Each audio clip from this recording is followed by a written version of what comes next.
दरविन्दनेत्रा कृष्णात् परं किमपि तत्त्वमहं न जाने। नारायणं नमस्कृत्य नरं चैव नरोत्तमं देवीं सरस्वतीं व्यासं ततो भक्ति भक्त भगवन्ति गुरु चतुर्नाम बपुएक इनके पग बंदन किए सुनासत बीन अनेको सब द्वारन को छोड़ के आयो तेरे द्वार हे सुमति के लाड़ जरा मेरी आये हनुमंत विराजे कथा कहूँ मति अनुसार प्रेम भरी गादी सुविराजी पवने कुमार सुविराजी पवने बोले कृष्ण कन्हैया लाल की श्री वृंदावन बिहारी लाल की श्रीमद्भागवत महापुराण की श्री राधा रानी की जय।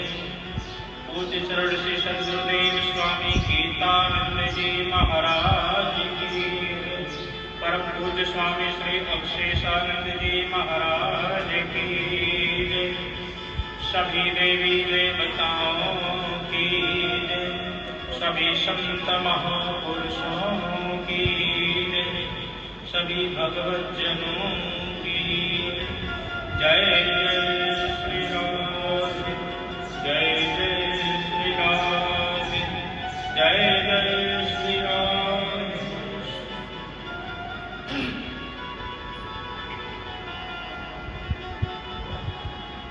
परम मंगलमय परात्पर अकारण करुणालय भक्त वांछः कल्पतरुतनिंदित विनिंदित श्री पीतांबरधारी बाल कृष्ण लाल के पाद पद्मों में प्रणाम करते हुए आज की सत्संग सरता में हम सब सराबोर करेंगे। इस सत्संग सरता में हम सब अवगाहन करने का प्रयत्न करेंगे। जिस सत्संग सरता से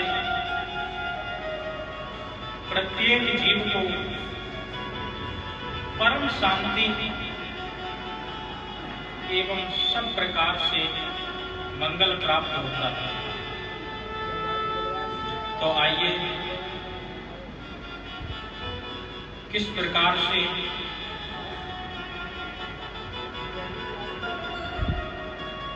भगवान वामन का प्राकट्योत्सव होता है और जैसे ही भगवान वामन जी का प्राकट्योत्सव हुआ तो गुरु बृहस्पति जी महाराज ने इनके यज्ञोपवीत संस्कार की व्यवस्था की। भगवान का यज्ञोपवीत संस्कार हुआ। सभी ने कुछ न कुछ इनको दान में दिया। अदिति माता ने लंगोटी पहनाई, कश्यप जी ने मेखला दान दी, कुबेर भगवान ने भिक्षा पात्र दिया, पार्वती माता ने स्वयं भिक्षा इनको दी। सभी ने अपने अपने यथा अनुसार यथा योग भिक्षा जब वामन भगवान को दी तो वामन भगवान उस भिक्षा को लेकर के गुरु बृहस्पति जी महाराज के पास में पहुंचे और उनको जब भिक्षा देने लगे तो बृहस्पति भगवान बोले, हमें इतनी भिक्षा नहीं चाहिए, हमें तो इस यज्ञोपवीत के बदले त्रैलोक्य की संपत्ति चाहिए जो कि राजा बलि के पास है।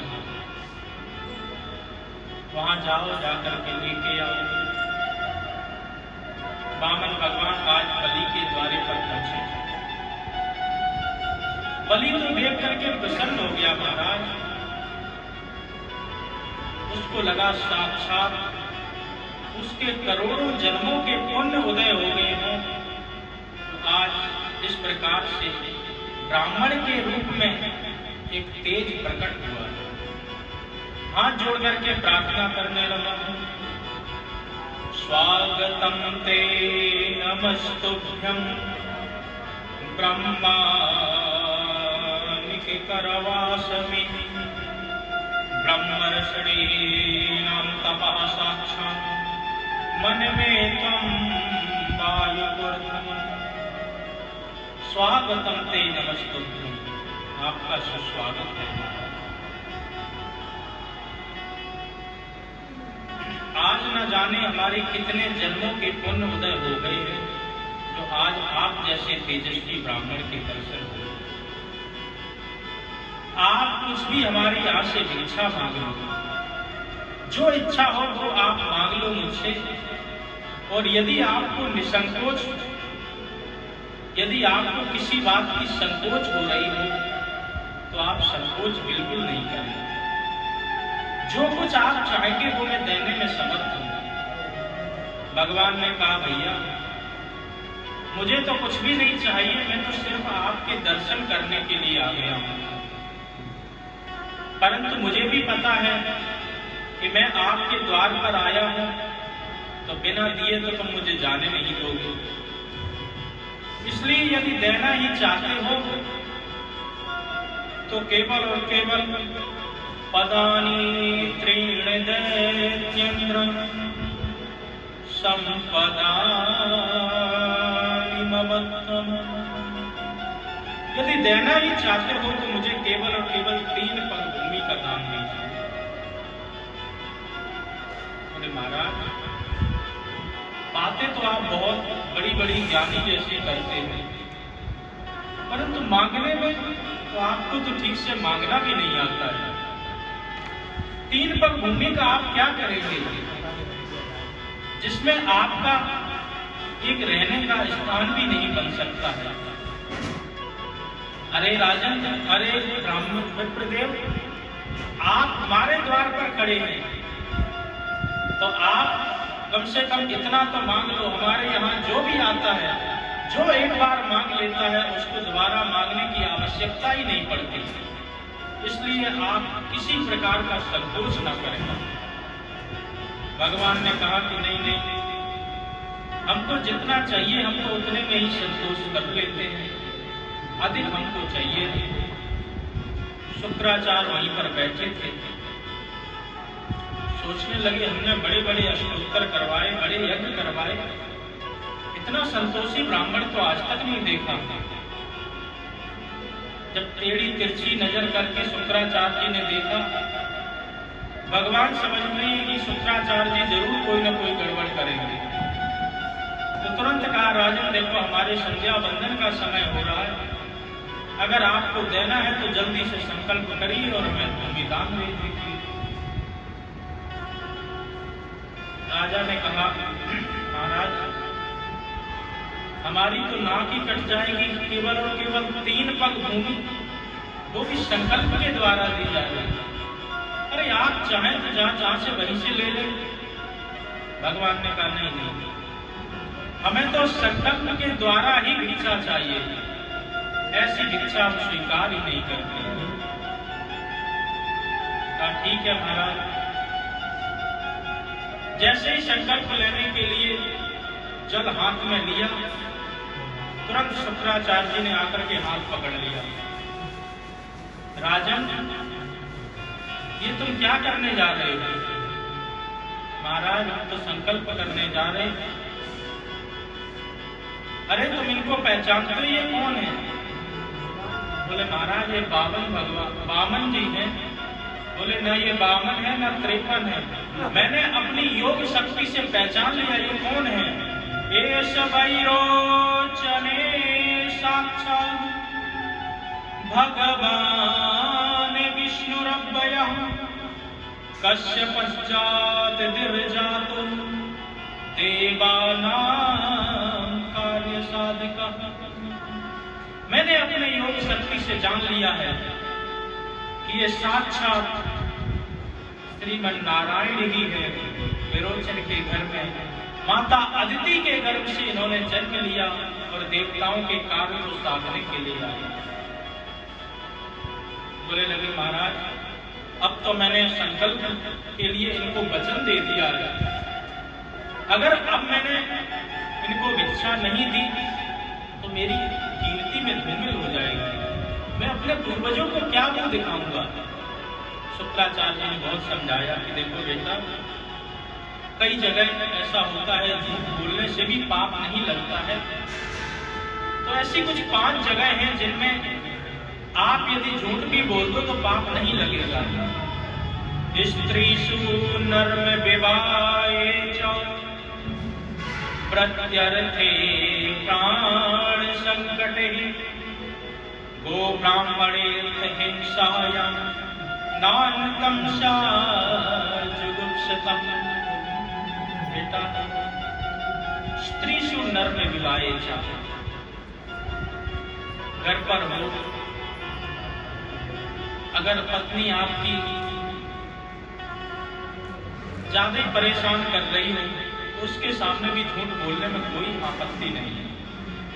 देवी जी ने कहा कि भाई, क्योंकि देवियों का स्वभाव होता है, कहीं घूमने के लिए जाती हैं तो जिस वस्तु को देख लेती हैं उसे पाने की उनके अंदर लालसा हो जाती है। कहीं उन्होंने देख लिया उसका हार बहुत अच्छा, तो घर पर आकर के उसी की डिमांड करने लगी। ऐसी स्थिति में बोलता हूं कि देवी जी कोई बात नहीं, अब की बार जब हमारा वेतन मिलेगा तो हम आपका हार लेकर के आएंगे, या अब की बार जब फसल कटेगी तो फसल बाद में आएगी, हार पहले ही आ जाएगा। इस प्रकार से भले झूठ बोला जा सकता है, पुलिस में किसी प्रकार का कोई दोष नहीं। नर्म माने होता है हंसी मजाक। हंसी मजाक में यदि झूठ बोल दिया जाए तभी भी कोई पाप नहीं लगता। तीसरा है विवाहे च, विवाह में आम लोग झूठ बोल ही देते हैं। महाराज, इतनी सुशील कन्या है, वो तो विवाह के बाद में पता चलता है कि कितनी सुशील कन्या है। बोलो राधे राधे। महाराज बिल्कुल गऊ जैसी है। तो इस प्रकार से आम भाषा में भी कहते हैं कि आटे में नमक जितना झूठ शादी विवाह में चलता ही है। तो विवाह आदि में भी झूठ बोला जा सकता है। प्रत्यर्थे प्राण संकटे, किसी के प्राण संकट में है तो झूठ बोलने में कोई पाप नहीं। कोई किसी को मारने के लिए पीछे पीछे दौड़ा चला आ रहा है और जान बचाने वाला इधर को भाग गया और आपसे कोई पूछे वो किधर गया, आप यदि सच्चिदानंद बनना चाहोगे तो उसकी हत्या का अपराध आपको भी लग जाएगा। इसलिए आप उस जगह पर झूठ बोल के उसको दिशा भ्रमित कर दें, बोले महाराज वो तो इस साइड में निकल गया है, तो इस पर आप पर कोई दोष नहीं है।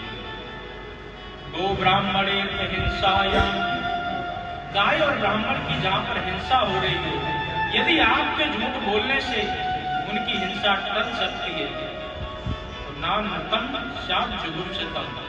ये 6 ऐसे स्थान हैं इन पर झूठ बोलने पर कोई पाप नहीं लगता। परंतु ध्यान रहे, हमारा जो सनातन संस्कृति है, सनातन धर्म है, ये कभी झूठ बोलना नहीं सिखाता।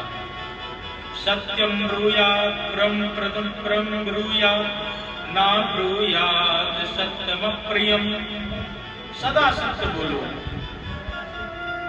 हमेशा सत्य बोलने का प्रयत्न करो। सत्यम ब्रूयात् प्रियम ब्रूयात् न ब्रूयात् सत्यम प्रियम। हमेशा सदा सत्य बोलो। ये हमारी नीति नहीं है, इस शुक्राचार्य की नीति है। तो शुक्राचार्य जी कह रहे कि 6 जगह झूठ बोला जा सकता है। कि दैत्य नीति के अनुसार 6 जगह झूठ बोलने में किसी प्रकार का कोई पाप नहीं लगता है। परंतु जब इस प्रकार से समझाया बृहस्पति जी, शुक्राचार्य जी के समझाने के बाद भी जब राजा बलि को समझ नहीं आया, कहने लगे महाराज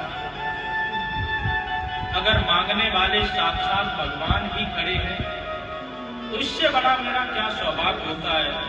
दाता एक राम भिखारी सारी दुनिया, जो सबको देने वाले हैं, आज मुझे सौभाग्य मिला उनको देने का। गुरु जी को बुरा लग गया, कहने लगे ऋणम पंडितम यस्य, मूर्ख पंडित होकर के भी, ज्ञानी होकर के भी तू मूर्ख जैसी बात कर रहा, हमारी बात नहीं मानता, जा मैं तुझे श्राप ही देता हूँ, अचरात भ्रष्यते श्रिया, तू बहुत जल्दी स्त्रीहीन हो जाएगा। इतना कहकर के गुरु जी चलने लगे। वामन भगवान ने कहा भाई मेरे चक्कर में आप गुरु चेला मत लड़ो, देना हो तो दो, नहीं तो हम जा रहे हैं।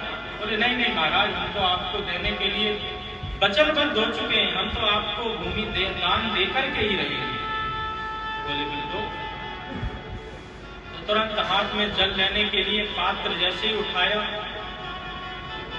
कहानी प्रसिद्ध है, अन्य शास्त्रों में है, परंतु श्रीमद् भागवत महापुराण में ये कहानी नहीं है कि शुक्राचार्य जी ने सूक्ष्म रूप धारण किया और धारण करके जल अवरुद्ध करने के लिए वहीं पर बैठे।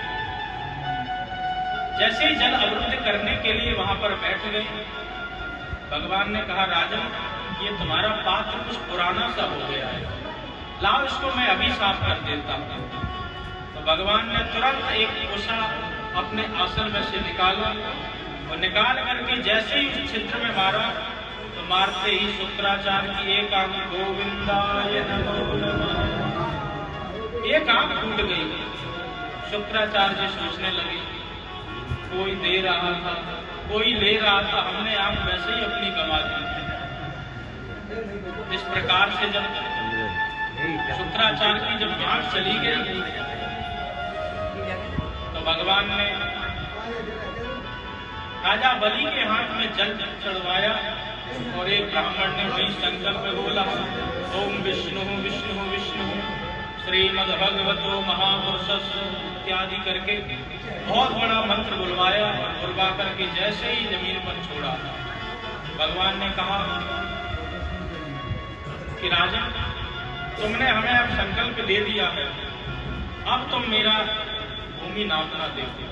तुरंत भगवान ने अपना विराट रूप दिखाया और दिखा करके एक पग में ऊपर के सारे लोग नाप लिए, दूसरे पग में नीचे के सारे लोग नाप लिए और बोले बलि तुम्हारी सारी भूमि पर हमारा ही अधिकार हो गया है, अब बताओ मैं तीसरा पैर कहां पर रखूं। बोले महाराज आप ये बताओ कि धन बड़ा होता है या धनवान बड़ा होता है। भगवान ने कहा धन देने वाला धनवान बड़ा होता है। तो बोले तीसरा पदम आप मेरे शीश पर ही रख लें, पदम तृतीयम कुरु शीर्ष में ले जाओ, तीसरा पांव आप मेरे शीश पर ही रख लें।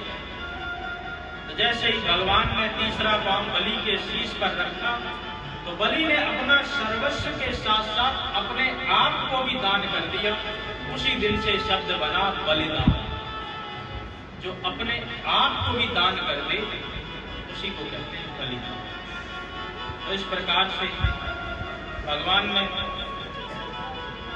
पूरी संपत्ति पर अधिकार कर लिया और बोले बलि में तुमसे बहुत प्रसन्न है, वरदान मांगो क्या चाहते हो। महाराज मैं चाहता हूं कि मैं सदा सर्वदा ऐसे ही आपके दर्शन करता रहूं।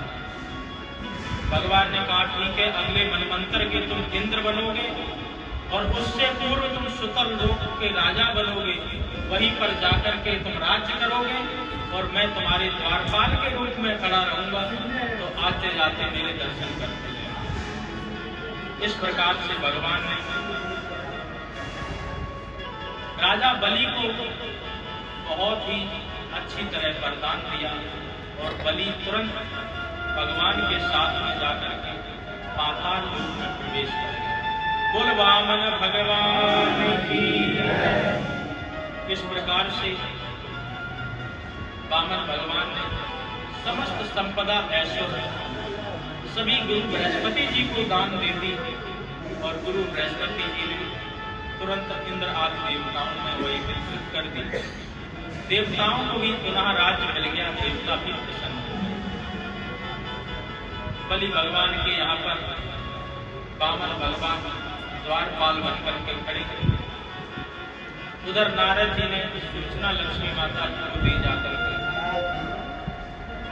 लक्ष्मी माता जी बलि के यहाँ पर आई, आकर के जब राखी बांधी बलि को भाई बनाया और जब राखी बांधते हैं भाई को तो राखी के बदले कुछ न कुछ भाई उसको देता जरूर है कहेगा। तो माता लक्ष्मी जी ने द्वारपाल ही मांग लिया, कहा कि महाराज मुझे ये द्वारपाल दे दो और मुझे कुछ भी नहीं चाहिए। बलि भी समझ गए कि माता लक्ष्मी जी ही है, तो प्रसन्नता पूर्वक भगवान को उन्होंने विदा किया। तो इस प्रकार से वामन भगवान ने अपनी लीला के माध्यम से देवताओं को भी तृप्त किया, बलि को भी अच्छा वरदान दिया। ऐसे वामन भगवान है। आज भी वामन चतुर्दशी हम लोग अनंत चतुर्दशी के दिन मनाते हैं। वैसे वामन भगवान के पाद पद्मों में हम सब बार बार प्रणाम करते हैं। इसी प्रकार से भगवान ने एक बार मत्स्य अवतार धारण किया और सत्यव्रत राजा बड़े ही धर्मात्मा राजा थे। वो एक दिन नदी में स्नान कर रहे थे। स्नान करते हुए उनको एक चमकीली मछली दिखी। उस मछली को उन्होंने हाथ में उठाया और उठाने के बाद में जैसे ही छोड़ने लगे तो तुरंत मछली बोल पड़ी कि महाराज इस नदी में बड़े बड़े जीव जंतु रहते हैं, इसमें यदि आप मुझे छोड़ दोगे तो कोई न कोई जीव जंतु मुझे अपना शिकार बना लेगा। राजा बहुत प्रसन्न हुआ, मैं तो आज बोलने वाली मछली मिल गई। वो जब अपने घर पर लेकर के आया और घर पर लाकर के उसने एक पात्र में उस मछली को डाल दिया। जैसे नित्य नैमित्तिक क्रिया हुई, देखा तो मछली का आकार उस पात्र से बाहर जाने लगा। दोबारा दूसरे पात्र में उसको परिवर्तित कराया तो कुछ देर में भगवान की कृपा से अपना स्वरूप उन्होंने और बढ़ा लिया। वो पात्र भी छोटा पड़ गया। इस प्रकार से जब राजा को समझ में आ गया ये कोई और नहीं, ये साक्षात परमात्मा ही है, तो अंत में भगवान ने चतुर्भुज रूप धारण करके राजा को बताया कि आज से 7वें दिन प्रलय होने वाला है, तो आप एक नौका में बैठ करके सप्त ऋषियों के साथ और मुझे उस नौका का सहायक बना करके इस संसार सागर से पार हो जाओगे, तो प्रलय आपका कुछ भी नहीं बिगाड़ पाएगा। इस प्रकार से भगवान ने मत्स्य अवतार धारण किया और मत्स्य अवतार धारण करके सत्यव्रत की रक्षा की, सप्त ऋषियों की रक्षा की। बोल मत्स्य भगवान की जय। इसकी के साथ में अष्टम स्कंद समाप्त होता है। नवम स्कंद में वर्णन है सूर्यवंश का। सूर्यवंश में राम जी और चंद्रवंश में श्याम जी। श्री सुखदेव जी महाराज कहते हैं कि यदि मैं सूर्यवंश का वर्णन करने बैठ जाऊं तो 100 वर्ष भी मुझे कम पड़ जाएंगे, मैं सूर्यवंश पर विस्तार नहीं बता पाऊंगा। इतना बड़ा सूर्यवंश है।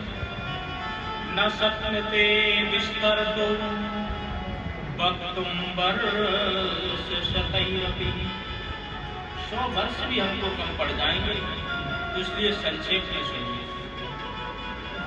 श्रीमन नारायण के नाभि कमल से ब्रह्मा जी का जन्म हुआ और ब्रह्मा जी के बेटा हुए मरीचि। मरीचि के कश्यप और कश्यप के वैश्यवान सूर। इन्हीं वैश्यवान सूर से सूरवंश आगे को चला। सूरवंश में वैश्वानर जी के जो पुत्र थे उनका नाम था श्राद्ध देव। श्राद्ध देव की पत्नी श्रद्धा, जिनके कोई संतान नहीं हुई, तो इन्होंने संतान करने के लिए यज्ञ करवाया। प्रायः सूरवंश में संतान की समस्या लगभग हर राजा को रही। तो इन्होंने जब यज्ञ करवाया तो श्राद्ध देव चाहते थे कि हमारे बेटा पैदा हो, और जो उनकी धर्म पत्नी श्रद्धा थी वो चाहते थे कि हमको बेटी मिले। तो उन्होंने ब्राह्मणों से कहा कि अगर बेटी हुई तो मैं आपको अपार संपत्ति दूंगी। राजा भी इसमें कुछ नहीं कर पाएंगे। तो ब्राह्मणों ने लालच में आकर के बेटी पैदा होने वाले मंत्रों का अवमंत्रित किया और वही जल पिला दिया। तो आज बेटी पैदा हुई। जब बेटी पैदा हुई तो श्राद्ध देव वशिष्ठ जी के पास में गए, जाकर के हाथ जोड़ करके कहने लगे, महाराज हम तो बेटा चाह रहे थे, यज्ञ भी बेटा के लिए पुत्रेष्ट यज्ञ करवाया था, पता नहीं ये बेटी कैसे हो गई। वशिष्ठ जी ने ब्राह्मणों से पूछा। ब्राह्मणों ने सारी बात बता दी। महाराज महारानी बिटिया चाह रही थी और महाराज बेटा चाह रहे थे, तो महारानी ने कहा कि धन मिलेगा, इस वजह से हमने मंत्रों को उलट पलट कर दिया, तो आज बेटी का ही है। वशिष्ठ जी ने कहा कि राजन पहले तुम दोनों एक मत हो जाओ कि तुम्हें चाहिए क्या। बोले महाराज नहीं, आप ही कृपा करो, हमारा वंश आगे कैसे चलेगा। तो जो बेटी हुई थी उसका नाम था इला देवी। गुरु वशिष्ठ ऋषि ने अपने तपोबल के द्वारा उसी बेटी को बेटे के रूप में परिवर्तित कर दिया, जिसका नाम हुआ सुद्युम्न राजकुमार। जो आज वैज्ञानिक लोग कर रहे हैं, जो लिंग परिवर्तन कर देते हैं, हमारे ऋषि मुनि उस जमाने में ही ये सब कर लिया करते थे। इनसे हमारा जो शास्त्र है बहुत आगे। परंतु प्रत्येक व्यक्ति को बेटा की चाहत ज्यादा होती है। बेटी कोई नहीं चाहता है, बेटी हो भी जाए तो मुंह सपोड़ लेते हैं। परंतु बेटी और बेटा लगभग एक समान जैसे ही है। आंसू की बूंद जैसी होती हैं बेटियां। कष्ट माँ बाप को हो तो रोती हैं बेटियां। बेटा करेगा रोशन बस एक ही कुल को, दो दो कुलों की लाज होती है। तो बेटियां जो होती हैं, इसीलिए उनको कहा जाता है दुहिता। संस्कृत में बेटियों का नाम है दुहिता। जो दो दो कुलों का हित करे उसी का नाम दुहिता है। एक अपने घर में भी अपने पिता का भी हित करती है और दूसरा अपने ससुराल में जाकर के उस कुल को भी संभालती है। इसलिए आगे इन्हीं के वंश में चल करके फिर मनु महाराज के 10 बेटे थे। इक्ष्वाकु, नरक, शरयाति, वृष्टि, घट, कुरुषु, नृश्यंती, प्रदर्न, नभग और कपि। इन 10 पुत्रों से सूरवंश आगे की ओर चला। शरयाति महाराज की पुत्री सुकन्या, सुकन्या ने गलती से महाराज चमन ऋषि की आंखें फोड़ दी। अंत में चमन ऋषि के साथ ही उस कन्या का विवाह हुआ। चमन ऋषि ने भी अश्विनी कुमारों को बुलाया और बुलाकर के उनसे अपनी आंखों का इलाज कराया और उसके बाद न जाने कौन सा चमनप्राश खाया, वो भी दिव्य यौवन को प्राप्त हुआ। बहुत सुंदर सा रूप बना लिया और बना करके सुकन्या के साथ खूब आनंद करते हैं। इन्हीं के वंश में जो दूसरे पुत्र थे, उनके वहां पर महाराज रेवत का जन्म हुआ। महाराज रेवत की पुत्री जो थी रेवती, उनका विवाह भगवान के बड़े भ्राता दाऊ दादा बलराम जी के साथ हुआ। इस प्रकार से इनका वंश आगे बढ़ा।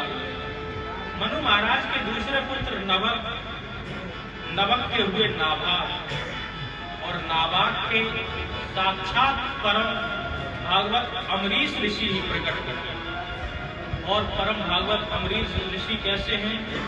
बोले समनः कृष्ण पदार बिंदयोर बचाश वैकुंठ गुणान वर्णे करो हरिर मंदिर मार्जनेषु श्रुतं चकारी साक्षात् प्रचोदयते।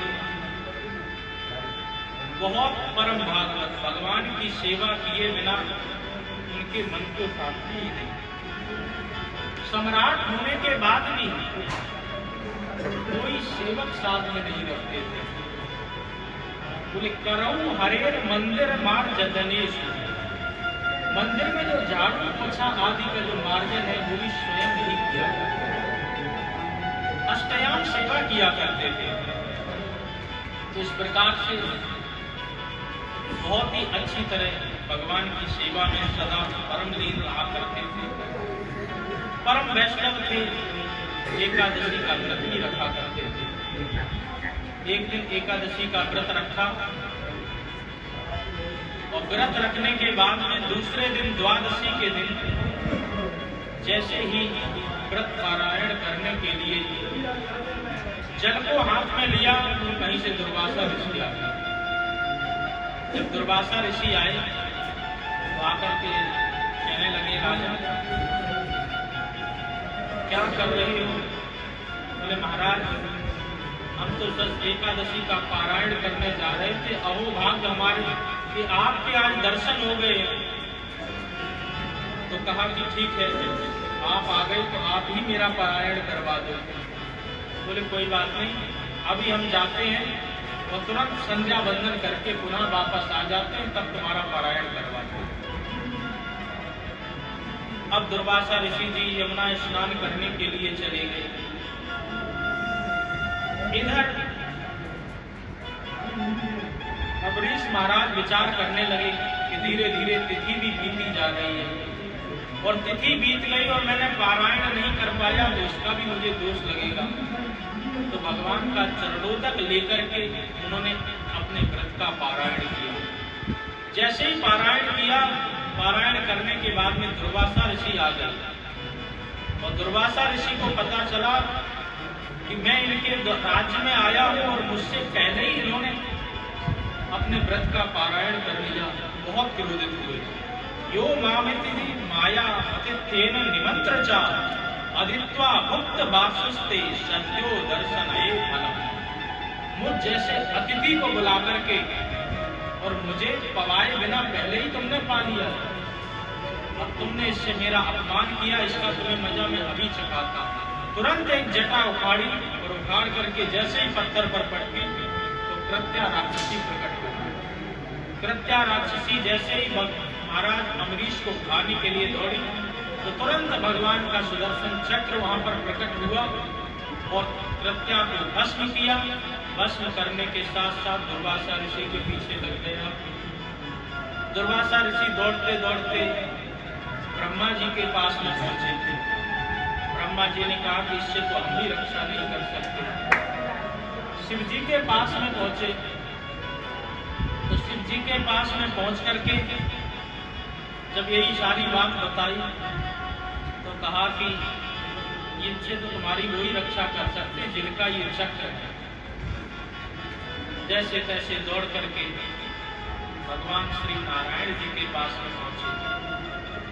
भगवान ने भी कह दिया, अहम भक्त पराधीन यशोतंत्र एव ध्वजः साधु विवरस्ते हृदय भक्ति भक्त जनप्रिय। अहम भक्त पराधीन, मैं तो भक्तों के पराधीन। अरे महाराज आप ब्राह्मणों के भी तो रक्षक हैं। बोले इसमें कोई संदेह नहीं, हम ब्राह्मणों की भी रक्षा। आप भक्तों के पराधीन कैसे हो गए? अरे रामायण में तो नारद जी कह रहे थे परम स्वतंत्र न सिर पे कोई। जब आपके सिर पर कोई है ही नहीं, आप परम स्वतंत्र हैं, तो आप कैसे आधीन हो गए? बोले महाराज हम उसी तरह आधीन हो गए जिस प्रकार से विवाह होने के बाद में जो डरी सहमी सी दुल्हन घर में आती है और आकर के घर में आराम से बैठ करके अपने पति की सेवा करके अपने समस्त कुटुंबी जनों पर धीरे धीरे अधिकार जमा लेती है। और एक दिन वो आता है कि पति को ही डर डर के घर में घुसना पड़ता है। सोचते हैं कि आज जो है ना लेट हो गए, आज पता नहीं क्या बात होगी, मुझसे लड़ाई होगी। तो इस प्रकार से जैसे पतिव्रत स्त्री अपने पतिव्रत पारायण के साथ साथ में अपने पतिव्रत धर्म को निभाते हुए जैसे अपने पति को पूरी तरह कब्जे में कर लेती है, उसी प्रकार से भगवान भक्तों के हृदय में वशीभूत हो जाता है। कोई भी भक्त भगवान को उसी प्रकार से वश में कर लेता है। यही उदाहरण दिया, वशम कुर्वन्ति मां भक्त्या सत स्त्री सतपति यथा। जैसे पत्नी पति को वश में कर लेती है, उसी प्रकार से भक्त भगवान को अपने वश में कर लेते हैं। इस प्रकार से मैं भक्तों के वश में हो जाता हूँ। तो महाराज हमने आपकी शरणापन्न ली है, तो शरणागति का फिर कोई अर्थ नहीं होगा? बोले नहीं, शरणागति का पूरा अर्थ है।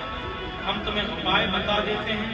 साधवो हृदय मह्यम साधु नाम हृदयत्वयम् मन्याते न जानामि देहम देभ्यो मनः गति।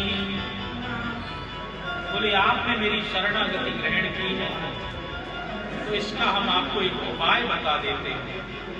उपाय यही है कि आपने जिसका अपमान किया है उन्हीं के वहां पर जाओ और वही तुम्हारी इससे रक्षा कर सकते हैं।